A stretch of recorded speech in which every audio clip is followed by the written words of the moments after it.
You're standing over a 3-foot putt, your palms go damp, you already feel the miss before you make it, and nobody ever told you the reason why. Here's what I found. The best putters who ever lived were not doing the thing every modern coach tells you to do.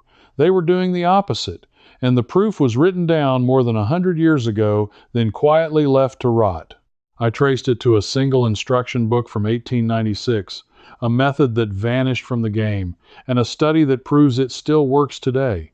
Stay with me, because you already own everything you need to test this tonight. No new putter, no lesson, nothing to buy. Let me start where I started. Because when I first read the sentence that set me off, I thought it was a misprint. It was a rainy Saturday, and I was digging through a cardboard box of water-stained golf books at an estate sale 2 towns over. Most of it was junk.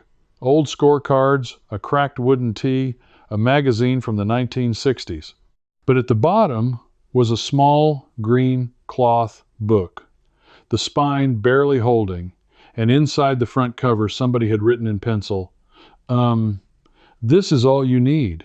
Ignore the rest." I paid $1 for it. I almost left it behind. That book was written by a man named Willie Park, Jr., and if you've never heard that name, that's exactly the point. Because in his day, he was considered the finest putter alive. Willie Park, Jr. won the Open Championship in 1887 and again in 1889, but he wasn't famous for how far he hit it. He was famous for one line he said over and over, a line that got repeated across Scotland until it became a kind of law. "A man who can putt," he said, "is a match for anyone." He built his whole game on the shortest shots. And in 1896, he put everything he knew into that little green book called The Game of Golf. It was one of the first instruction books ever written by a working professional. So I sat in my truck in the rain and I read the putting chapter. And what he described did not match one single thing I had been taught in 40 years of chasing this game. That's when I got the itch. Because I felt this before with other things, the tools, the recipes, the old ways of running a house. The old method is simpler. The old method is cheaper. The old method usually works better. And somehow it disappears anyway. So I started pulling the thread.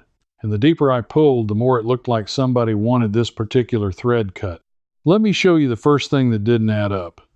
Every coach I ever paid told me to keep my head down and stare at the ball. Watch the back of the ball. Don't look up. You've heard it too. It's the most repeated instruction in the entire game, and it felt like gospel, but Park didn't obsess over the ball. He obsessed over the roll. He wrote about the ball needing to run true, the instant it left the face, and he shaped his whole stroke around that idea. Not the hit, the roll. And at first I couldn't see why that mattered so much. A putt is a putt. You hit it, it goes. Right, wrong. And this is where the science caught up with the old man about 80 years later. There was a physicist named Dave Pelz. Before golf, he worked for the space agency for over a decade on real research with real instruments. Then he left and pointed all that measuring equipment at the one part of golf nobody could explain, the putt. And what he measured changed how I see every putt I've ever hit. He found that a golf ball does not roll when you strike it, not at first. For the first portion of its journey, the ball is skidding, sliding across the grass, bouncing a little, fighting to grip.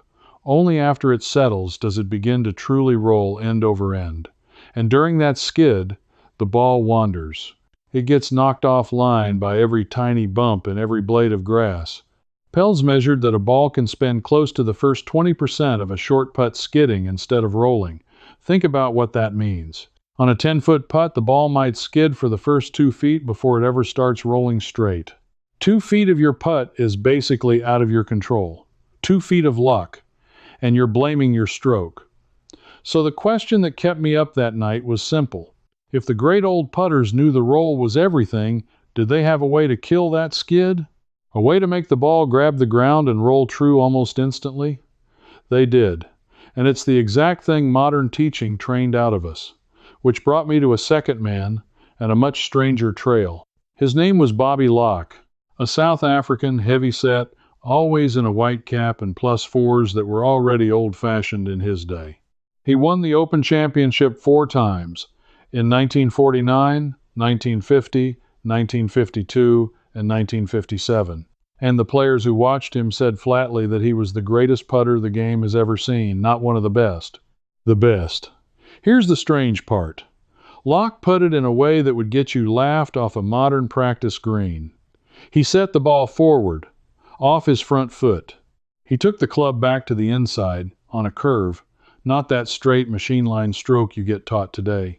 And he deliberately closed the face through the ball, hitting it with a slight hook, so the ball came off with what he called overspin, topspin. He was, on purpose, putting hook spin on his putts. And it worked. He rolled in putts from everywhere. Men who played against him swore his ball took the break better, held its line longer, and dove into the hole at the end like it had eyes. Now here's where it gets uncomfortable. When I cross-checked Locke's method against Pelz's space-age measurements, they lined up perfectly. That forward ball position and that slightly closed upward strike, that's a way to catch the ball on the rise and get it rolling forward almost immediately.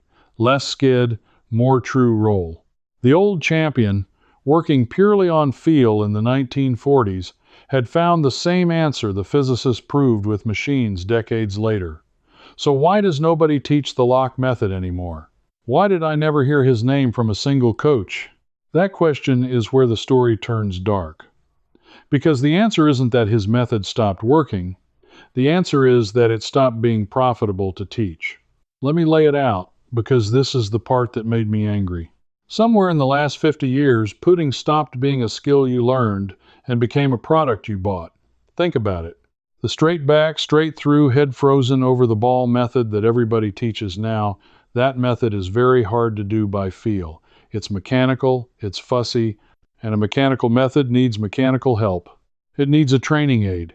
It needs a special grip. It needs a lesson, and then another lesson. It needs a putter with a laser line and a fatter head and a price tag to match. The old feel-based method of a man like Locke needed none of that. It needed a putter and a patch of grass. You cannot sell much to a man who already has everything he needs, but you can sell an awful lot to a man who's been convinced his own hands can't be trusted. Start with your eyes. Not staring at the ball, the position of your eyes over it. Willie Park Jr. wrote about setting up so you were looking straight down at the ball, not out at it from the side. And here again, Pelz put a measuring device on it and confirmed the old man was right. When your eyes are directly over the ball or just barely inside it, you see the line to the hole correctly. When your eyes drift back, inside your feet, or out past the ball, your brain sees a line that curves. You aim at a target that isn't really there, and then you make a perfect stroke to the wrong place and you blame your stroke. Here is how you check it tonight, and it costs you nothing. Get down into your putting stance. Hold a second ball against the bridge of your nose, between your eyes. Let it drop. If it lands on top of your putting ball, or just barely inside it toward your feet, your eyes are where the champions kept theirs. If it lands way inside, or outside the ball, that's your first leak, and you just found it for free. I did this on my kitchen floor with 2 balls and a coin for a hole. Mine dropped almost 4 inches inside the ball. 4 inches. I had been aiming wrong for decades and calling it a bad stroke. That one test, from a book that cost me $1, was worth more than every lesson I ever paid for. But eye position only tells you where to aim. It doesn't fix the skid. And the skid, remember, is the thing eating 2 feet of every putt. So the trail led me to the next piece, and it's the one that surprised me most. It's about where the ball sits in your stance, and it flips modern teaching on its head. The common instruction today is to play the ball in the middle of your stance, or even back a touch, so you strike down on it, trap it. Sounds powerful, sounds precise.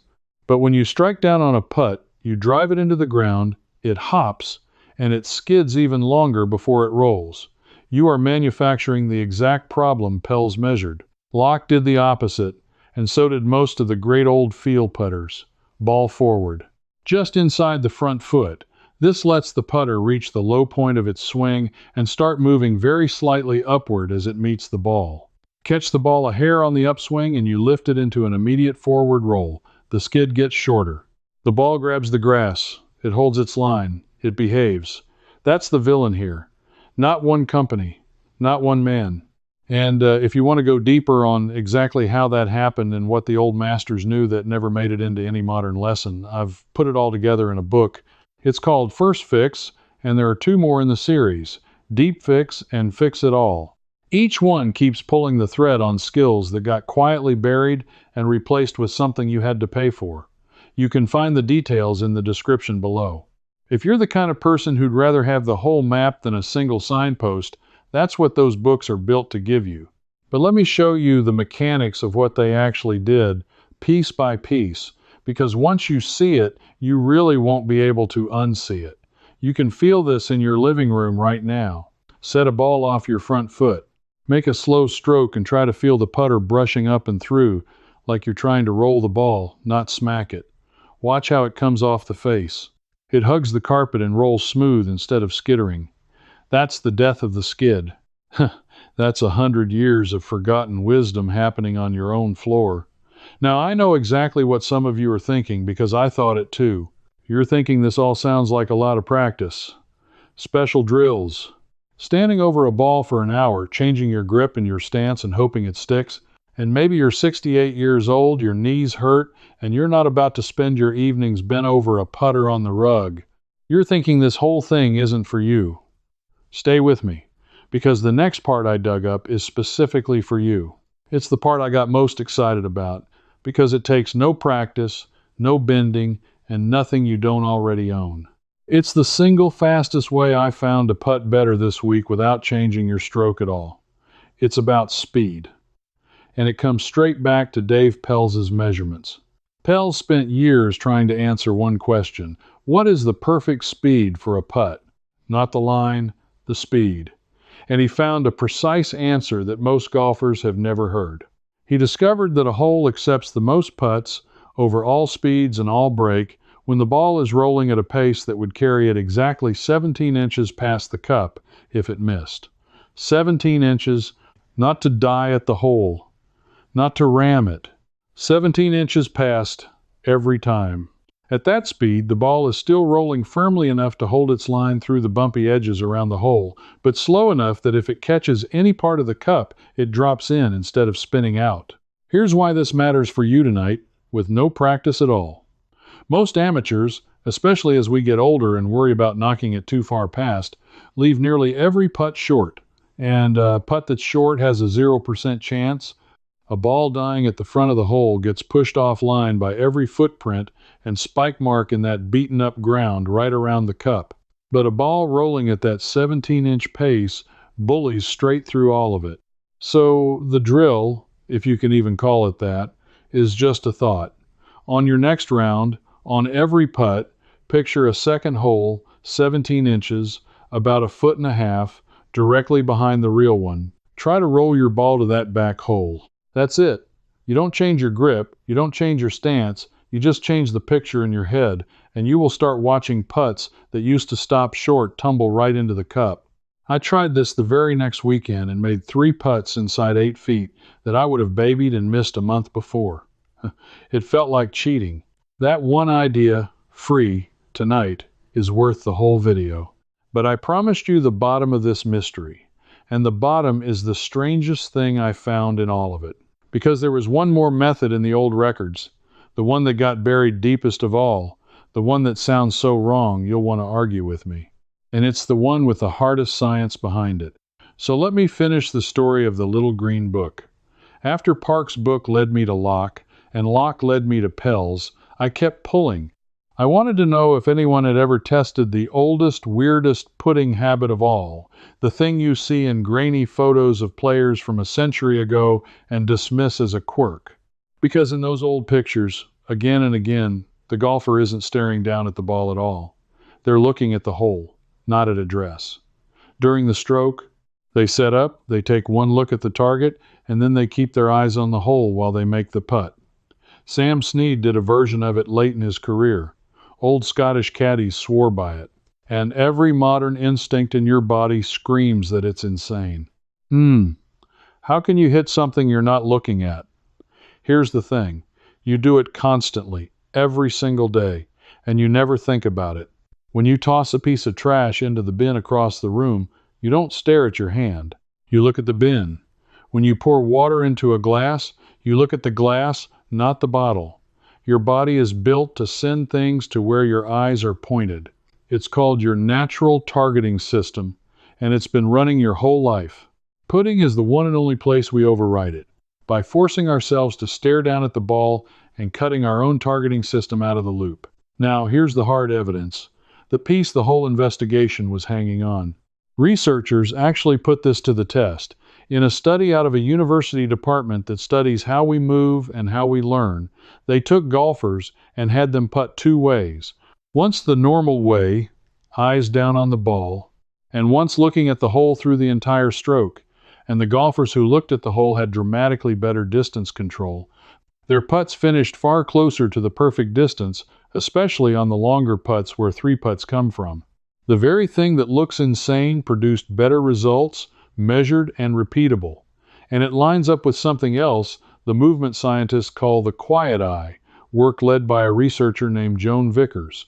She found that the best performers in golf and in every target sport lock their gaze on the target for a beat longer and let the body do the rest without interference. The old-timers looking at the hole weren't being sloppy. They had stumbled onto the most efficient way the human eye and hand work together, the way your brain was designed to hit a target. And then the game forgot it, because keep your head down and watch the ball is easier to shout across a practice green and easier to sell as a lesson. So here is your finale, and I want you to actually do it this weekend, because it's free and it takes 10 minutes. Go find a spot, the practice green, the backyard, even a long hallway with a cup on its side. Start with putts of about 20 or 30 feet, the long ones. Line up normally, take your look at the target, and then, instead of dropping your eyes to the ball, keep them locked on the hole and stroke the putt while looking right at where you want it to go. Do not peek at the ball. Trust your hands, the way you trust them to pour a cup of coffee without looking at the pot. The first two or three will feel deeply wrong. Then something clicks. The ball starts finishing next to the hole instead of miles short or long. Your speed, that 17-inch magic, suddenly comes naturally because your eyes are finally feeding your brain the real distance instead of guessing from a ball at your feet. For the short ones inside 5 feet, try it too. You'll find you stop steering the putter and start just rolling the ball to the target, smooth and sure. Put it all together now, the way the record laid it out for me. Eyes over the ball so you see the true line, the way Willie Park Jr. rode in 1896. Ball forward and a brushing, upward stroke to kill the skid, the way Bobby Locke won 4 Open championships. Speed to roll it 17 inches past, the way Dave Pelz proved with the same instruments he once used for the space program. And the buried secret at the bottom of it all, your eyes on the hole, not the ball, the way the old masters did before anyone told them to stop, now backed by hard research. None of it requires a new putter. None of it requires a lesson. None of it requires a single thing you don't already own. That was always the point. The method never left because it stopped working. It left because a man with a putter, a patch of grass, and his own 2 eyes is a very poor customer. I sat there in my truck that rainy day thinking I'd found an old book. What I'd really found was proof that the simplest, cheapest, best way to do this had been quietly written out of the story, and that everything I'd been sold instead was built to keep me needing more. Somebody wrote in pencil, "This is all you need, ignore the rest." 100 years later, on the floor of my own kitchen, with 2 balls and a coin, I finally understood they were right. If you've ever stood over a short putt with shaking hands and felt like the game was rigged against you, it wasn't your nerves and it wasn't your talent. You were handed the hard version and told to pay for the fix. And now you've got the version the champions actually used, the one that was almost lost. You strike me as the kind of person who'd rather trust a 100-year-old book and your own 2 hands than a shelf full of gadgets with a laser on them. That's who this is for. People who still believe that simple and proven beats new and expensive. So tell me this. When you go out and try putting while looking at the hole instead of the ball, I want to know what happens on that very first long putt. Did it feel wrong, then suddenly right? Did the ball finish closer than you expected? Leave me a comment and tell me exactly what happened. I read them, and I want to know if it works for you the way it worked for me. And tell me where you're watching from while you're at it. If you want to keep pulling threads like this with me, follow along. This isn't about one channel. It's about a whole group of us digging up the practical, honest knowledge that got buried on purpose and putting it back in the hands of the people it was taken from. Because the next thread I'm chasing is even stranger. It's an old method for reading which way a green breaks using nothing but your feet and the way water drains, something greenskeepers knew before there were any fancy tools at all. And once you learn to feel it, you'll wonder how you ever missed it. I'll see you there. I'm glad you stayed to the end. I'd love to welcome you into the Old Ways Almanac, where I pick up right where I stopped and walk you through the full putting method, stroke by stroke. When something puzzles you, you ask me, and a real person answers, not a machine. You belong here with us. Just point your phone's camera at the code on your screen, and you can cancel anytime,